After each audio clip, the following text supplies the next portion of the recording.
Assalamualaikum warahmatullahi wabarakatuh. Welcome back to my channel. It's been a long time. Hari ini memang sengaja buat video ini karena memang sudah hampir cukup lama ya. Saya nggak pernah ngupload video ke channel YouTube. Em, Mungkin kalau hitung-hitung udah hampir 1,5 bulan kali ya. Saya nggak pernah ngupload video di YouTube. Jadi memang hari ini saya bikin video ini pada intinya sih untuk bikin klarifikasi sih kenapa sih saya tidak upload video ke YouTube hampir segitu lamanya gitu kan. eh Ya jadi memang beberapa saat yang lalu memang saya dapat musibah ya, alhamdulillah gitu kan, Allah masih ngasih apa ya, masih ngasih musibah buat saya, mungkin sebagai ajang untuk membersihkan diri, mungkin sebagai sarana untuk ya beristirahat. Saya nggak tahu ada makna apa di balik kemudian musibah ini terjadi di saya. Jadi ya alhamdulillah, uh, di penghujung tahun 2020 kemarin saya terinfeksi COVID-19 seperti itu. Jadi memang gara-gara itu memang ya seperti kalian tahu sendiri bahwa selama ini ketika uh, buat video, ngedit video, ngupload video, semua saya lakuin sendiri seperti itu. Jadi saya tidak tidak punya tim khusus yang buat video gitu. Jadi memang pada akhirnya ya semua saya kerjakan sendiri ya. Jadi ketika kemarin saya dinyatakan positif COVID-19, memang akhirnya semuanya stop karena um, ya sudah, saya fokus kepada kesembuhan dulu gitu, fokus kepada kesembuhan. Ya karena gimana yang ngomongnya, kayak karena ya itu kemarin ya benar-benar shock juga sih, karena benar-benar shock. um, Ya karena saya merasa selama ini saya sudah melakukan yang terbaik gitu kan, dalam upaya penanggulangan COVID, artinya supaya saya tidak terinfeksi virus corona itu kan. Saya sudah lakuin semua hal yang saya bisa gitu kan. Mulai dari menggunakan masker, jaga jarak, kemudian bahkan ekstrimnya karena mungkin saking ininya ya, saya kalau kemana-mana saya pakai masker medis 2 lapis itu, karena memang saking saking apa ya, saking pengen fightnya gitu dengan kondisi sekarang ini yang benar-benar kalau mau dibilang benar-benar tidak seperti sebelum-sebelumnya gitu kan, di tahun 2019 yang kita bebas kemana saja gitu kan. Nah memang akhirnya saya lakuin semua hal, pakai hand sanitizer juga saya sudah pakai, kemudian pakai masker, jaga jarak juga, tapi ya nilalah ya memang ya manusia sudah berusaha dan ikhtiar semampu mungkin, sebaik mungkin gitu kan ya. Kembali lagi bahwa yang atur semuanya Allah gitu sih. Jadi memang Desember kemarin tuh benar-benar full ya bed rest di rumah sakit, dan ya nggak ngapa-ngapain ya. Jadi ya itu tadi, banyak yang nanya kenapa kak nggak pernah ngupload video lagi gitu, banyak yang DM DM kayak gitu, apa ya, bukan apa ya, ya mungkin komen gitu kan, nanya kok nggak pernah ngupload video lagi. Teman-teman saya juga gitu, kok nggak pernah ngupload video lagi ya. This is the answer for you, uh, whom I asking about what really happened in the next 45 days I think. Ya ini yang terjadi, benar-benar yang terjadi di 4-5 hari terakhir kemarin gitu. Jadi saya didiagnosis positif COVID-19 itu tanggal 18 Desember 2020. Jadi tanggal 17 itu saya sempat demam, sempat meriang, jadi badan tuh kayak remuk redam, kayak rontok lah seluruh badan itu saat itu. Jadi akhirnya kita rapid test. Sebenarnya sempat minum obat sih, minum obat parastamol kalau saya nggak salah. Agak baikan, kemudian besok saya rapid test, rapid test, PCR test, swab test, dan nilainya alhamdulillah hasilnya positif. Nah, setelah setelah sempat di swab itu, di PCR test itu sempat demam sampai 37,7 suhunya, nafsu makan turun, kemudian badan kayak apa ya, kayak remuk semua, pokoknya badan tuh kayak gimana ya ngomongnya ya, ya mau ke toilet pun malas karena apa ya, mau dibawa berdiri pun susah gitu loh, mau sholat pun juga susah. Jadi emang benar-benar kalau dibilang mungkin itu fase fase terendah gitu dalam dalam saya terkena uh, COVID. Di samping itu mungkin psikologi saat itu karena uh, mungkin belum bisa menerima gitu kalau saya hari itu kena COVID gitu. Jadi emang aduh benar-benar drop lah, benar-benar drop dan down sedrop-dropnya seperti itu. Tanggal 18 kemudian saya dinyatakan positif COVID. Setelah tes tanggal 17 itu uh, malamnya langsung diungsikan ke rumah sakit karena bergejala, ada gejala penyerta lah intinya seperti itu. Jadi demam tadi, kemudian dari otot, hilang nafsu makan, dan saya ada komorbid juga tuh, komorbid asma. Jadi ya komplit lah. Akhirnya dibawa ke rumah sakit, dirawat di rumah sakit. Uh, di rumah sakit kurang lebih hampir 25 hari. Jadi benar-benar nyiksa banget sih, nyiksa banget. Saya di rumah sakit itu paling ya mungkin sekitar paling lama kan sekitar 14 hari. Itu pun kemarin kalau saya nggak salah ingat saya operasi meniskus. Jadi ada pecah meniskus di lutut saya, operasi. Akhirnya cukup lama di rumah sakit tahun 2014 kalau saya nggak salah, 2014. Ya cukup lama sih, sudah cukup lama. Dan this is the first time saya di rumah sakit hampir 25 hari. Ya benar-benar berat sih, benar-benar berat, benar-benar what, 25 hari gitu, 25 hari. Ya memang kondisinya saat itu kenapa saya lama banget di rumah sakit, ya memang karena saya sempat drop juga, sempat drop saat itu, sempat drop. uh, Dropnya itu hari ke-7 kalau saya nggak salah setelah saya masuk rumah sakit. Oh ya, sorry. Hari pertama itu udah sempat drop di rumah sakit. Kenapa? Karena ada salah satu, jadi di rumah sakit itu saya bertiga. Jadi kayak ada satu ruangan gitu, satu ruangan di rumah sakit. Satu kamar tuh ada bertiga orang pasien, 3 orang pasien di dalamnya. Nah, yang dua ini satu klaster nih, mereka satu klaster. Nah, tapi sebenarnya klaster mereka ini banyak, tapi tersebar di beberapa ruangan, di beberapa bilik, ruangan lah ya, ruangan. Nah, hari pertama saya masuk, satu orang teman mereka tuh meninggal dunia. Jadi ya bayangin aja gitu, kita yang baru pertama kali masuk rumah sakit karena COVID-19, terus tiba-tiba dengar kabar seperti itu, ya benar-benar nyiksa sih, benar-benar sedih gitu. Ya karena kalian tahu sendiri gitu kan, kalau gimana ya, kalau COVID ini ya nggak bisa dijenguk, nggak bisa dijagain. Jadi ya semuanya benar-benar dilakuin semua dengan sendiri gitu. Kita nggak bisa ngapa-ngapain juga gitu kan, mau ditemani keluarga nggak bisa, ya terpaksa semuanya sendiri. Jadi ya karena dengar orang meninggal tuh ya udah kepikiran macam-macam sih saat itu. Setelah itu hari ketujuh sempat drop, sempat down itu kalau nggak salah karena diare 2 hari. 2 hari itu saya diare berat sampai total tuh 24 kali kalau saya nggak salah, kurang lebih 24 kali saya bolak-balik ke toilet sampai cairan badan tuh habis, sampai suster di rumah sakit itu di speed up infusnya kan, cairan infusnya supaya mungkin untuk ganti cairan tubuh yang hilang gitu. Jadi benar-benar suffer banget lah, menderita banget, menyiksa banget. Jadi emang mau ngapa-ngapain itu pun susah gitu, maksudnya mau mandi pun 4 hari sekali pas di rumah sakit gitu kan. Kemudian mau bahkan yang tadi mau nyentuh laptop aja, aduh udah tidak tahan duduk.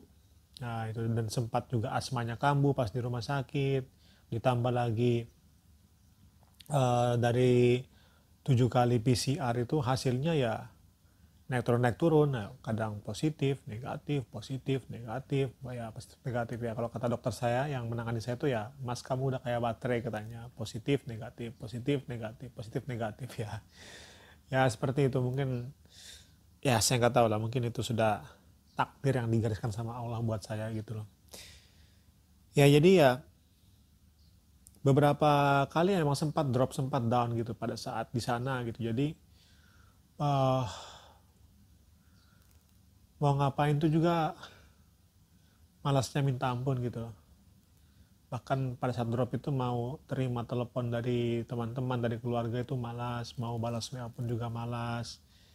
Tapi alhamdulillah selama di rumah sakit ya saya bersyukur gitu karena doa, semangat, support tuh luar biasa banyak banget mengalir dari teman-teman, dari sahabat-sahabat saya gitu. Jadi ya itu juga sih mungkin yang bantu ya dari terutama keluarga juga ya, keluarga yang tiap hari memberikan support gitu kan kepada saya supaya saya cepat sembuh. Jadi benar-benar ya teman, sahabat sama keluarga ini yang benar-benar yang jadi apa ya, jadi booster sih kalau saya boleh bilang, jadi booster bagi saya untuk hey come on, kamu harus cepat sembuh nih, nggak bisa nih kayak gini-gini aja gitu kan. Ya jadi ya bersyukur banget sih punya teman-teman apa ya, punya teman-teman yang luar biasa lah, yang luar biasa apa ya, memberikan support selama kemarin pengobatan gitu. Ya bahkan ada teman saya gitu yang ngirim buah satu keranjang dari kotanya dia, kita beda kota tuh, dia ngirim juga buah nyampe juga gitu, kaget juga gitu pas tiba-tiba sore ada sekeranjang buah datang ke kamar gitu kan. Ini mas ada buah, oke ini dari siapa, oh ternyata dari teman saya. Ada teman saya yang di Jakarta bahkan sampai ngirim sei sapi. Nah, jadi dia ngojekin sei sapi dari tempat saya di rumah sakitnya itu, kota di rumah sakit saya berada, dia kirimkan sei sapi itu. Ya karena memang alhamdulillahnya pada saat saya kena COVID kemarin gitu, sebenarnya nafsu makan sih nggak turun, nafsu makan tetap stabil alhamdulillah, karena nggak ada juga apa namanya kehilangan indera pengecapan sama penciuman. Jadi sebenarnya nafsu makannya ada sebenarnya, nah nafsu makannya ada. Jadi mau nyentuh makanan rumah sakit itu agak-agak jarang. Kenapa? Karena ya kalian tahu sendiri lah, menurut rumah sakit itu kadang-kadang emang di setting, emang dibuat buat orang-orang yang benar-benar I don't know gitu bahasanya seperti apa, tapi ya di kondisi saya memang saat itu saya merasa bahwa ya saya nggak hilang nafsu makan, jadi mau makan makanan rumah sakit itu berat gitu loh, maksudnya ah nggak berasa sama sekali, tidak tidak enak lah menurut saya sih, menurut saya. Jadi ya memang kemarin ya pada akhirnya ya pesan keluar, pakai Gojek, pakai Grab, pesan makan di luar, datang baru makan kayak gitu. Jadi apa ya, ketika teman-teman saya, keluarga saya tuh, sahabat-sahabat saya ngirimin seperti itu ya luar biasa. Saya sangat apresiasi di dukungan apa ya, dukungan supportnya, moralnya mereka. Uh, di saat saya lagi drop, saya lagi down juga mereka sering apa ya, sering kontak lah, sering kontak, nanya kabar kayak gitu ya. Mungkin just to make sure that I am happy, I am relaxed, I enjoy. Nah, jadi ya benar-benar sih, jadi ya apa ya, ya buat teman-teman ya, ketika kalian misalnya dalam kondisi mungkin seperti saya kemarin ya jangan putus asa, jangan berasa apa ya, jangan berasa gimana-gimana. Kalau saya boleh kasih saran dan usul ya, hubungi teman-teman, sahabat dan keluarga, karena mereka akan jadi apa ya, imun booster kita saat kondisi seperti itu. Jadi jangan uh, ya saya sempat drop juga, sempat down juga ya, lumrah lah kalau saya pikir, manusiawi gitu kan, lumrah manusiawi dalam kondisi seperti itu. Tapi ya I mean ya you can fight it, ya you can fight it. Gue sempat drop di hari-hari ke-20 karena hasil PCR gue itu positif, udah negatif, positif lagi, negatif lagi, positif lagi. Jadi beneran kayak diuji gitu loh, diuji. Jadi udah dipasih ke gini, dihantam lagi, turun lagi, dinaikin lagi, diturunin lagi, dinaikin lagi, turunin lagi. Jadi ya benar-benar kayak cobaan yang beruntun gitu, nggak beres-beres. Jadi ya teman-teman tetap semangat sih, tetap semangat. uh, Bahkan kemarin pas apa ya, sampai COVID kemarin tuh sampai benar-benar uh, gimana ya ngomongnya, ya pas COVID kemarin tuh ya cobaan berat sih kalau saya boleh bilang gitu, saking ininya berat saya turun hampir 6 kilo, I think 6 kilo. Karena kemarin 64, sekarang tinggal 58. Bener gak sih? Ya 6 kilo, 6 kilo. Tinggal 58. Ya, so many things happen during this past 45 days, I think. Mungkin habis gua ngomong ini kalian akan lihat beberapa cuplikan saat saya di rumah sakit, saat saya lagi nggak down. Memang saya sempat take video beberapa gitu supaya teman-teman aware, teman-teman sadar, bukan mau nakutin ya, bukan mau nakut-nakutin atau bukan mau sok pintar, sok jago, enggak. Karena ya gue merasa juga ya kita udah usaha semampu kita, semaksimal mungkin, ternyata ya tetap aja ada celah buat si COVID untuk masuk ke tubuh kita, menginfeksi kita. Ya poinnya adalah COVID ini nggak akan lelah sama kita. Nah, begitupun juga kita nggak boleh lelah sama si COVID ini. Artinya apa? Kalau bagi saya pribadi ya, apa yang sudah dirumuskan sama mungkin pemerintah terkait dengan penggunaan masker, jaga jarak, kemudian tingkatin imun tubuh dan sebagainya, mengurangi aktivitas di luar rumah yang mungkin nggak terlalu penting ya, saya pikir itu wajib buat teman-teman untuk jalankan sih, karena mencegah lebih baik daripada mengobati. Karena ya kalau sudah terkena seperti saya kemarin, memang benar-benar stresnya luar biasa, semuanya benar-benar di luar kendali sih kalau saya boleh bilang. Jadi ya I will give you some video saat saya kemarin sakit, jadi biar teman bisa lihat, jadi referensi juga bahwa ya kalau teman-teman sampai amit-amit, saya nggak berdoa, semoga teman-teman sehat semua. Kalau teman-teman sampai terinfeksi virus corona ini ya, kira-kira akan seperti apa sih ketika di rumah sakit gitu kan. Nanti saya tunjukin beberapa videonya. Jadi kayak gitu. Jadi ya kalau ada yang nanya kemarin kenapa nggak pernah upload video, udah lama banget nggak pernah ngupload, udah ninggalin YouTube kak? Nggak, alhamdulillah nggak gitu. Maksudnya emang karena lagi ada satu dan lain hal yang tidak saya duga juga gitu kan. Padahal saya udah siapin banyak materi buat upload di YouTube gitu. Tapi ya kondisinya memang seperti itu ya. Itu yang terjadi. Jadi karena COVID itu ya 25 hari di rumah sakit ya, saya tidak bisa upload video, nggak bisa ngedit video, gimana mau upload, editornya nggak bisa gitu kan, karena kondisinya yang tadi yang saya sempat utarakan tadi sebelumnya. Jadi ya mohon maklum ya, mohon maklum. Poin di video ini adalah ya itu tadi, saya pengen klarifikasi aja kenapa nggak pernah ngupload video sudah cukup lama. Yang kedua ya pengen sharing aja sih, sharing terkait dengan pengalaman seorang survivor COVID-19. Jadi harapannya video ini bisa menginspirasi teman-teman semua, bisa memberikan sedikit insight baru nih buat teman-teman semua, bahwa COVID itu nyata gitu loh. COVID itu nyata, COVID itu ada. Jadi jangan disepelekan karena kalau sampai teman-teman kena ya pasti keluarga akan sedih, dan keluarga teman-teman pasti akan sedih lah kalau teman-teman sampai terkena seperti ini. So itu aja, nanti saya taruh video-video beberapa footage terkait dengan pas saya di rumah sakit kemarin, jadi biar bisa jadi kayak semacam informasi lah buat teman-teman semua ya. Itu aja, terima kasih banyak buat teman-teman semua yang sudah lihat video ini. Kita ketemu lagi di video berikutnya insya Allah. Nanti kalau sudah kondisi badan sudah mulai enak buat diajak kompromi, untuk diajak lari lagi, nanti kita mulai lagi rutinkan untuk buat video. Ya, oke, itu aja. Terima kasih banyak buat teman-teman semua yang sudah lihat video ini. I'll see you next time. Jangan lupa subscribe channel YouTube-nya. Jangan lupa kasih komen. Ada pertanyaan silakan sampaikan di kolom komentar di bawah video ini. Saya doakan teman-teman sehat semua. And I'll see you next time. Bye-bye. Assalamualaikum warahmatullahi wabarakatuh.